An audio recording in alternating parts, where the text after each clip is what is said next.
Hello everyone. तो आज के टॉपिक में बेटा हम पढ़ने वाले हैं लिंकेज। आज हम बात करेंगे लिंकेज की, मतलब कि दो जीन्स जो होते हैं वो कब लिंक्ड होते हैं और लिंक्ड होते हैं तो हमें क्या डेविएशंस या क्या इफेक्ट देखने के लिए मिलते हैं।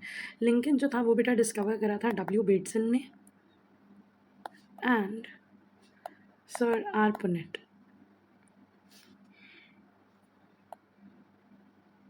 ठीक है, अगर हम बात करें लिंकेज की डेफिनेशन की, लिंकेज का मतलब होता है बेटा physical association of genes on the same chromosome leading to their inheritance together।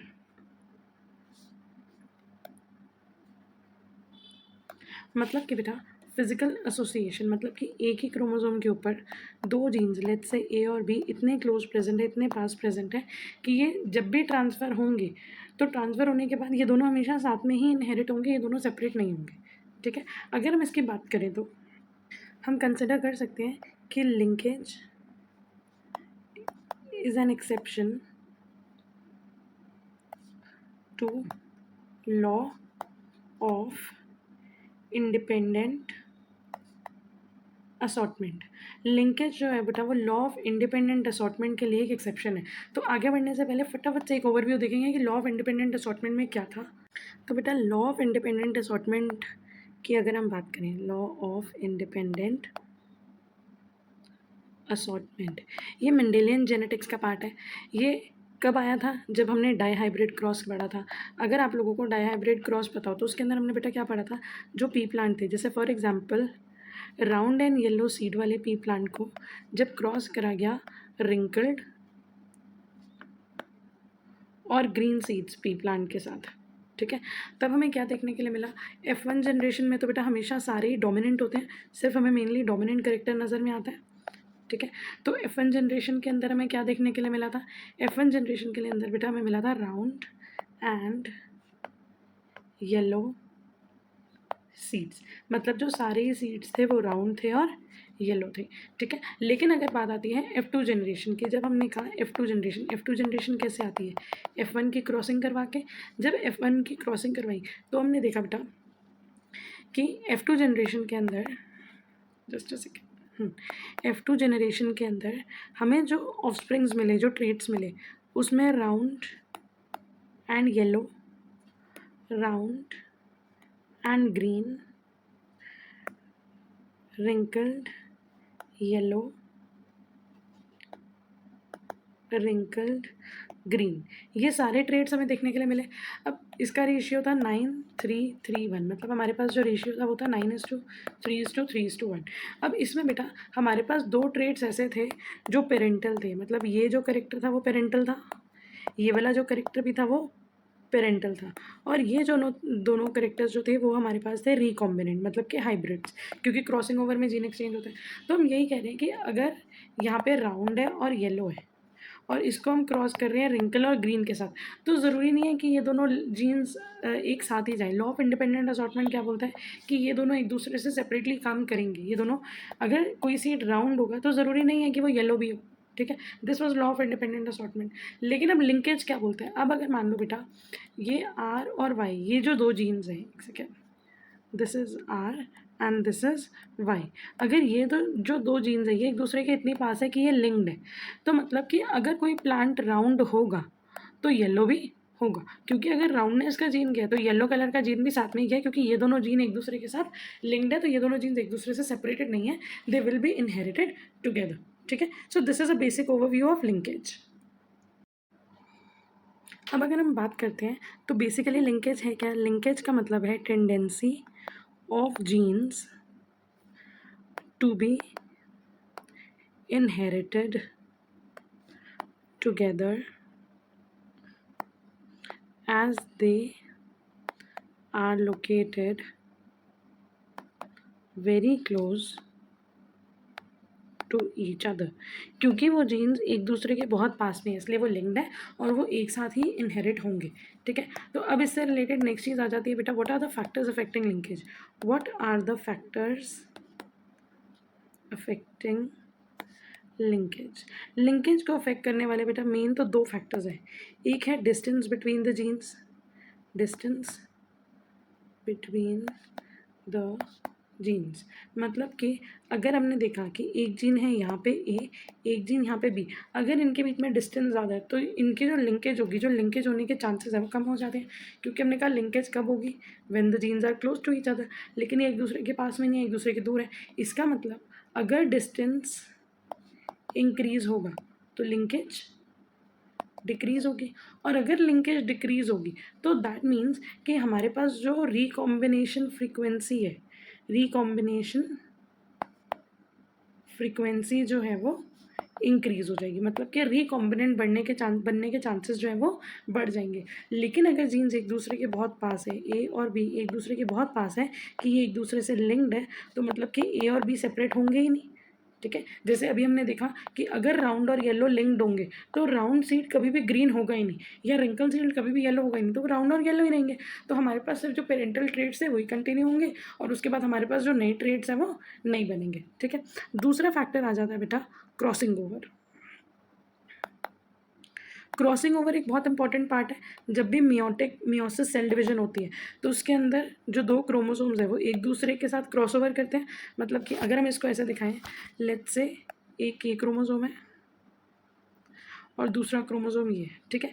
इनके कुछ सेगमेंट्स जो हैं बीच में से कट होंगे और क्रॉस ओवर होंगे, ठीक है। तब जो हमारे पास जीन बचेंगे, मतलब आफ्टर क्रॉसिंग ओवर जो हमें मिलेगा वो प्रोडक्ट क्या होगा, वो प्रोडक्ट होगा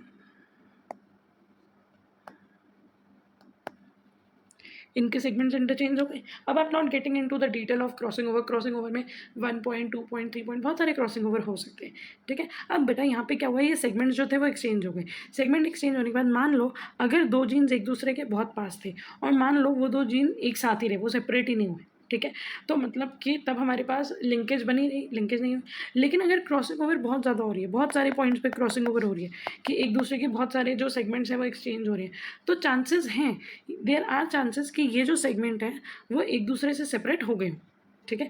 देयर आर चांसेस, मान लो एक सेगमेंट इधर था, दूसरा सेगमेंट इधर था, तो ए इधर आ गया और बी इधर चला गया, ठीक है। लाइकवाइज ये ए ये बी, इसका ए इधर आ गया, इसका बी इधर चला गया, तो मतलब कि अगर क्रॉसिंग ओवर इंक्रीज होगी, अगर क्रॉसिंग ओवर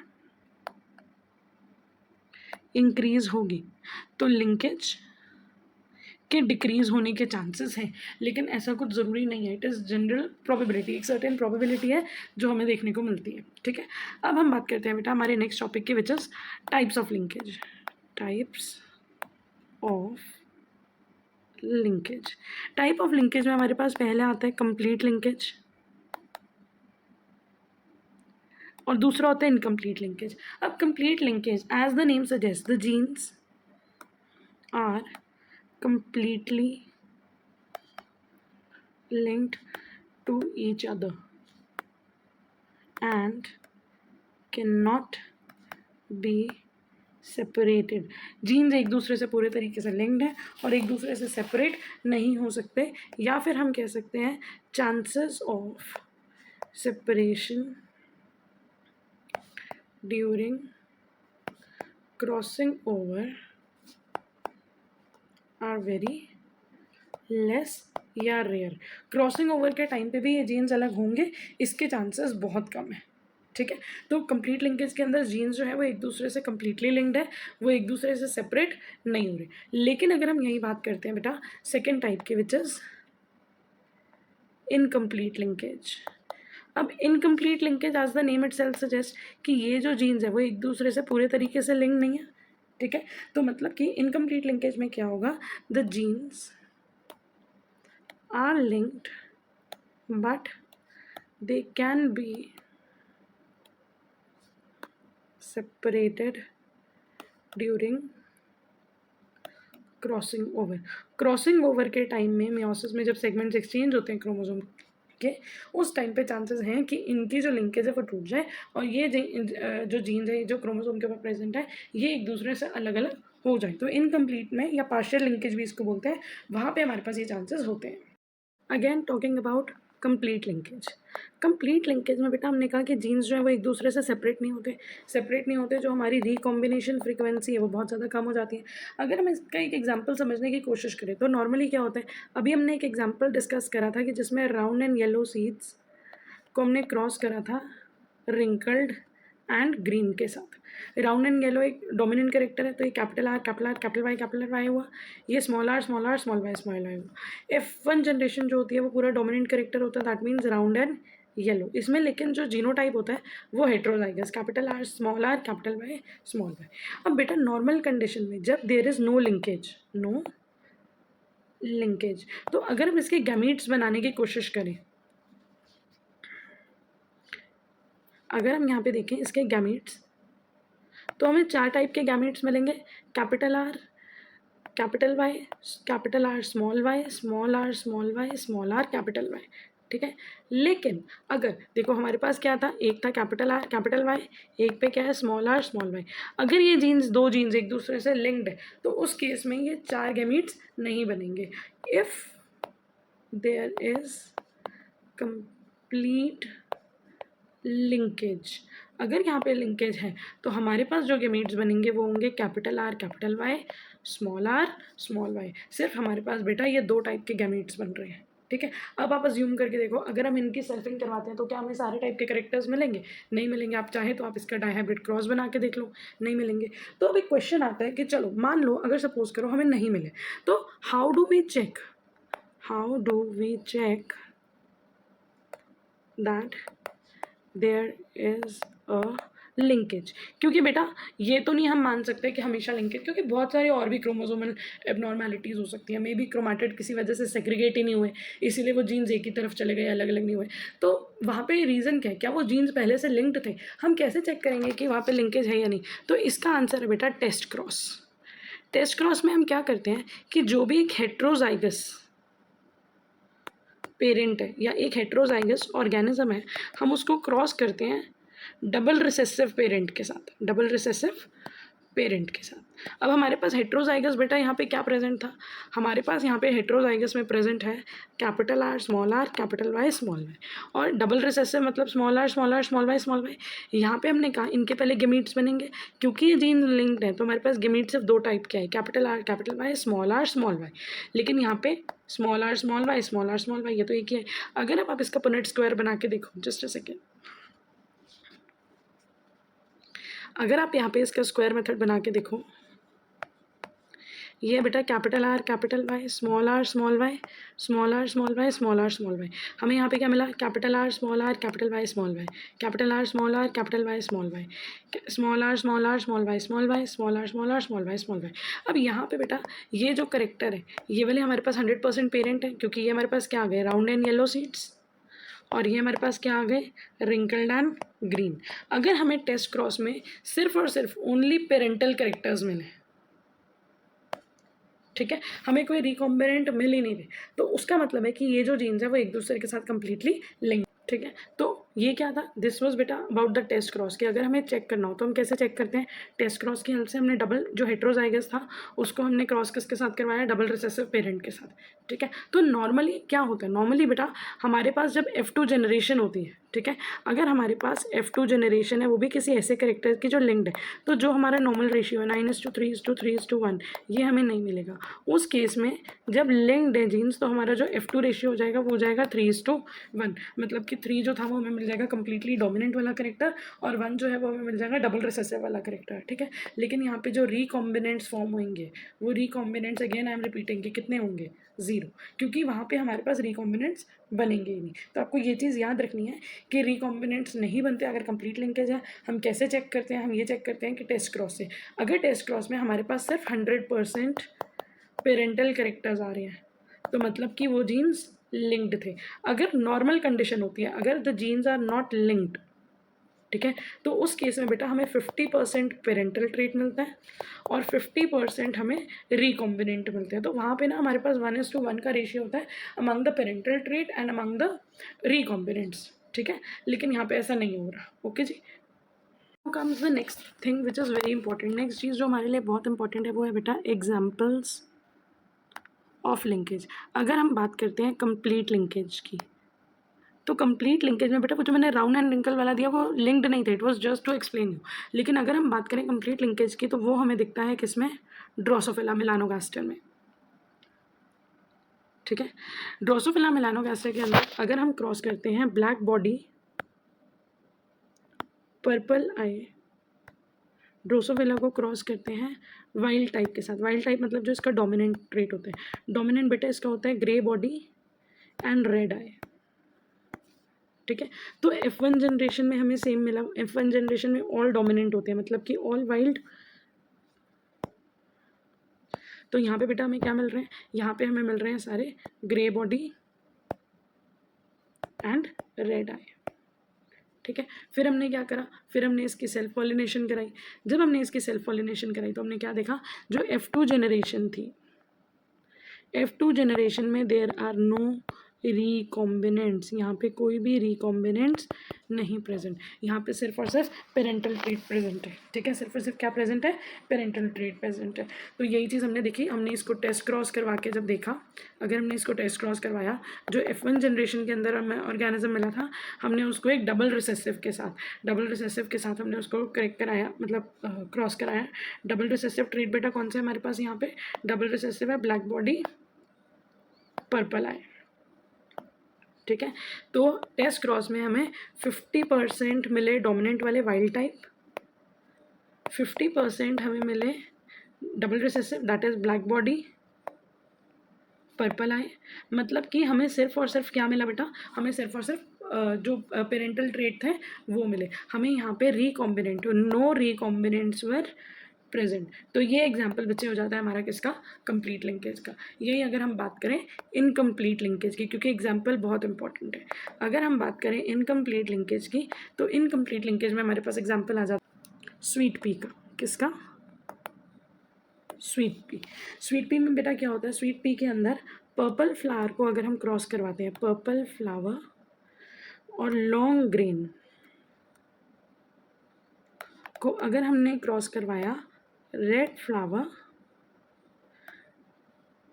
राउंड ग्रेन के साथ, तो पर्पल फ्लावर लॉन्ग ग्रेन ना बेटा वो डोमिनेंट कैरेक्टर है, तो PPLL, और ये हो गया स्मॉल p स्मॉल l। ठीक है, हमें F1 जनरेशन के अंदर क्या मिला, F1 जनरेशन के अंदर हमें मिले all purple flower with long grain. ठीक है, तो ये हमें मिला F1 जनरेशन के अंदर। जब हमने इन्हीं को ही सेल्फ पॉलिनेट करवाया, इन्हीं के अंदर हमने क्या करवाई, self pollination to obtain F2 generation. तो जब इन्हीं के अंदर हमने सेल्फ पॉलिनेशन कराई तो बेटा हमने क्या देखा, उसके अंदर ना हमें purple flower long grain, purple flower round grain, उसके अलावा रेड फ्लावर लॉन्ग ग्रेन और रेड फ्लावर राउंड ग्रेन, ये सारे करेक्टर्स मिले। अब अगर आप इसमें देखो तो ये दो करेक्टर्स बेटा हमारे हैं parental, this one also parental, ये भी हमारे पास है पेरेंटल। तो फिर सारे तो मिल रहे हैं, फिर ये लिंक्ड क्यों है, ये तो इंडिपेंडेंट असॉर्टमेंट को फॉलो कर रहे हैं। क्योंकि अगर हम ये देखें, ये हमें मिला रिकॉम्बिनेंट और ये भी हमें क्या मिला, रिकॉम्बिनेंट। तो ये तो हमें सारे करेक्टर्स मिल रहे हैं, लेकिन बेटा सारे करेक्टर्स तो मिल रहे हैं, लेकिन नॉर्मल रेशियो क्या होता है, 9:3:3:1। मतलब मान लो अगर मैं 16 ऑर्गेनिज्म ले रही हूँ, उसमें से 9 ही होंगे, 3 होंगे, 3 होंगे, 1 होंगे।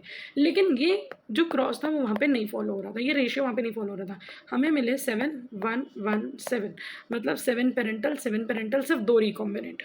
ठीक है, तो अब क्योंकि रिकॉम्बिनेंट बहुत कम मिले हमें, इसका मतलब कई कई जगहों पे जो लिंक्ड जीन्स थे वो एक दूसरे से सेपरेट तो हुए, लेकिन किसी किसी क्रोमोसोम में नहीं हुए। ठीक है, कहीं कहीं पे जो लिंक्ड क्रोमोसोम थे वो एक दूसरे से अलग हो रहे, लेकिन कहीं कहीं पे जो लिंक्ड क्रोमोसोम थे वो एक दूसरे से अलग नहीं हो रहे। तो इसका मतलब the genes are partially linked to each other. अब अगर हमें कौन सा जीन कितना लिंक्ड है ये निकालना हो तो बेटा हम निकालते हैं रिकॉम्बिनेशन फ्रीक्वेंसी। रिकॉम्बिनेशन फ्रीक्वेंसी से हम ये जज कर लेते हैं कि किसमें कितनी ज़्यादा लिंकेज है। ठीक है, कितने % लिंकेज है। तो रिकॉम्बिनेशन फ्रीक्वेंसी का मतलब होता है degree of linkage is measured in terms of recombination frequency. ये हम कैसे निकालते हैं, जितने हमारे नंबर ऑफ रिकॉम्बिनेंट्स हैं उसको हम डिवाइड कर देते हैं टोटल नंबर ऑफ रिकॉम्बिनेंट्स के साथ, और परसेंटेज निकालना है तो क्या करेंगे, इंटू 100। ठीक है, फॉर एग्जाम्पल अगर हम एक नॉर्मल क्रॉस की बात करें जो इंडिपेंडेंट असॉर्टमेंट को फॉलो करते हैं, वहाँ पे बेटा हमारे पास रिकॉम्बिनेंट्स कितने आते हैं, 6 आते हैं। टोटल हमने क्या ले लिया, 16। तो हमारी रिकॉम्बिनेशन फ्रीक्वेंसी, अगर मैं 16 का ही नंबर ले रही हूँ, अदरवाइज जब एक्सपेरिमेंट करे जाते हैं, अगर आपको कोई एक्सपेरिमेंट बेस्ड क्वेश्चन आएगा तो उसमें आपको नंबर देंगे कि लेट्स से 1430 ये थे, 684 ये थे, तो आपको वो नंबर्स यूज़ करने होंगे। अभी मैं समझाने के लिए सिर्फ रेशियो के बेसिस पे बता रही हूँ। तब हमारे पास रिकॉम्बिनेशन फ्रीक्वेंसी हो जाएगी 6/16 इंटू 100। आप इसको सॉल्व करके आंसर देख लोगे। यही अगर हमने अभी जो स्वीट पी वाला एग्जाम्पल देखा बेटा, उसके अंदर हमारे पास रिकॉम्बिनेंट्स कितने आए, हमारे पास रिकॉम्बिनेंट्स बहुत कम आए, विच इज़ ओनली 2, और जो हमारे पास टोटल ऑर्गेनिज्म थे वो कितने थे, 16। तो हमारा रिकॉम्बिनेंट फ्रीक्वेंसी कितनी हो गई, 2/16 इंटू 100। ठीक है, तो ये हमारे पास बहुत कम हो गई। अगर हम इसकी वैल्यूज़ कैलकुलेट करें बेटा, तो एक नॉर्मल क्रॉस में जो रिकॉम्बिनेंट्स आते हैं वो होते हैं 37.5%। ठीक है, और जो स्वीट पी वाले में हमारे पास आए वो हमारे पास कितने आए, 12.5%। The very last thing which we have to do in this topic is genetic mapping. Genetic mapping बोल लो, लिंकेज मैपिंग बोल लो, या जेनेटिक मैप लिंकेज मैप बोल लो, एक ही बात है। तो मैपिंग का मतलब क्या है, जब हम क्रोमोसोम्स के ऊपर उन जीन्स को प्लॉट कर रहे हैं या लोकेट कर रहे हैं। So basically linkage of genes in a chromosome can be represented in the form of genetic map. हम एक क्रोमोसोम मैप बनाएंगे, ठीक है, और उसी पे जो जीन्स जितने ज़्यादा लिंक्ड है उनको उतने पास दिखाएंगे, जो दूर होंगे उनको उतने दूर, और इसी जेनेटिक मैप को हम क्या बोलते हैं, लिंकेज मैप। अगर आपसे जेनेटिक मैप पूछे या लिंकेज मैप पूछे तो बेटा एक ही बात है। तो in a genetic map the genes are arranged in a linear fashion. एक लीनियर फैशन में या लीनियर अरेंजमेंट में या लीनियर ऑर्डर में हम जीन्स को अरेंज करते हैं। ठीक है, और जब हम ऐसे अरेंज करते हैं तो जितना डिस्टेंस होता है, the distance between two genes is directly proportional to the frequency of recombinants formed। क्योंकि अगर ये क्रोमोसोम है, एक जीन ए बी और सी, जो जीन जितनी दूर है वो उतना ही एक दूसरे से इंडिपेंडेंटली असॉर्ट करेगा। ठीक है, अगर कोई दो जीन्स एक्स और वाई मान लो बहुत पास में है, ठीक है, अगर ये दो जीन्स बहुत पास में है तो ये एक दूसरे से इजीली सेपरेट नहीं होंगे, लिंक्ड है, तो उस केस में रिकॉम्बिनेंट जो है वो बेटा इजीली नहीं मिलेंगे। इसीलिए हमने कहा कि जितना ज़्यादा डिस्टेंस होगा उतनी ही ज़्यादा रिकॉम्बिनेशन फ्रिक्वेंसी होगी। ठीक है बच्चे, अब तो हमने बोला distance between two genes is directly proportional to the frequency of recombinant form. जो दो जीन्स एक दूसरे से क्रोमोसोम के ऊपर जितना ज़्यादा दूर है उतना ही ज़्यादा वो कम लिंक्ड है, वो लिंक्ड नहीं है, और वो इंडिपेंडेंटली असॉर्ट करेंगे। तो unit of genetic map is basically MU, मतलब कि मैप यूनिट। मैप यूनिट को हम क्या बोल देते हैं, जेनेटिक मैप का unit. 1 MU is equal to 1% recombinant. जितना ज़्यादा दो जीन्स के बीच में, लेट्स से M और N, अगर कोई दो जीन्स है उनके बीच में लेट्स से 15 मैप यूनिट का डिफरेंस है, तो इन दोनों की वजह से 15% रिकॉम्बिनेशन फ्रीक्वेंसी होने के चांसेस हैं। ठीक है, और ये जो डिस्टेंस हम निकालते हैं, the distance between the adjacent genes is based on observed recombination frequency. इसका मतलब बेटा क्या हुआ, ऑब्जर्व्ड रिकॉम्बिनेशन फ्रीक्वेंसी। अब जैसे एक चीज़ सोचो, जब सर मेंडल ने एक्सपेरिमेंट्स करे थे मोनोहाइब्रिड क्रॉस डाईहाइब्रिड क्रॉस, तो कहाँ से आया ये रेशियो 3:1, या डाईहाइब्रिड में 9:3:1 हम करते हैं, तो ये रेशियो कहाँ से आया? उन्होंने जो एक्सपेरिमेंट्स करे उनके नंबर्स जब उन्होंने रेशियो निकाला तो आया। ठीक है, उसी तरह जब हम कोई एक्सपेरिमेंट करेंगे और हम उस पर नंबर्स के बेसिस पे जब डेटा निकालेंगे तो हमें रिकॉम्बिनेशन फ्रीक्वेंसी मिलेगी, और उसी के बेसिस पे हम जेनेटिक मैप बनाएंगे। फॉर एग्जांपल अभी हमने एग्जांपल लिया था बेटा स्वीट पी वाला। स्वीट पी वाले एग्जांपल में हमने क्या देखा था, हमारे पास रेशियो आया 7:1:1:7। ठीक है, अगर मैं यहाँ पे रिकॉम्बिनेशन फ्रीक्वेंसी निकालूँ तो रिकॉम्बिनेशन फ्रीक्वेंसी कितनी आती है, 2/16 × 100। ठीक है, इसको अगर हम सॉल्व करें तो हमारा आंसर आ जाता है 12.5%। मतलब कि रिकॉम्बिनेशन फ्रीक्वेंसी कितनी है, 12.5%। तो अगर हमें जेनेटिक मैप बनाना है तो जितना % रिकॉम्बिनेशन फ्रीक्वेंसी होती है उतना ही हमारा मैप यूनिट में डिस्टेंस होता है। मतलब इन दोनों जीन्स के बीच में, जो पर्पल और लॉन्ग ग्रीन वाला जो जीन था, इन दोनों के बीच में कितना डिस्टेंस है, 12.5 यूनिट का डिस्टेंस है। ठीक है जी, so this was about linkage. तो ये बेटा लिंक कंप्लीट और इनकम्प्लीट के बीच में डिफरेंस है। The link genes which are closely located on the chromosome, उनको लिंक्ड बोलते हैं। ये सेपरेट नहीं होते और हमेशा साथ में रहते हैं, इसलिए इनहेरिटेड टुगेदर है। The phenomena of inheritance of complete linkage are complete linkage, जैसे कि red green colour blindness, haemophilia, myopia etcetera. Incomplete में जो एक दूसरे से दूर लोकेटेड है, दे आर वाइडली स्पेस्ड, ये एक दूसरे से सेपरेट हो सकते हैं while crossing over. Phenomena of inheritance of incomplete linkage is called incomplete. Incompletely linked genes का जो फिनोमिना होता है उसको इनकम्प्लीट लिंकेज बोलते हैं। Example total colour blindness, retinitis pigmentosa, ये बहुत इंपॉर्टेंट एग्जाम्पल है। उसी तरह अगर आप यहाँ पे डायग्राम देखो बेटा, ये ड्रोसोफिला का दो डिफरेंट कंडीशंस दिखाई हुई हैं।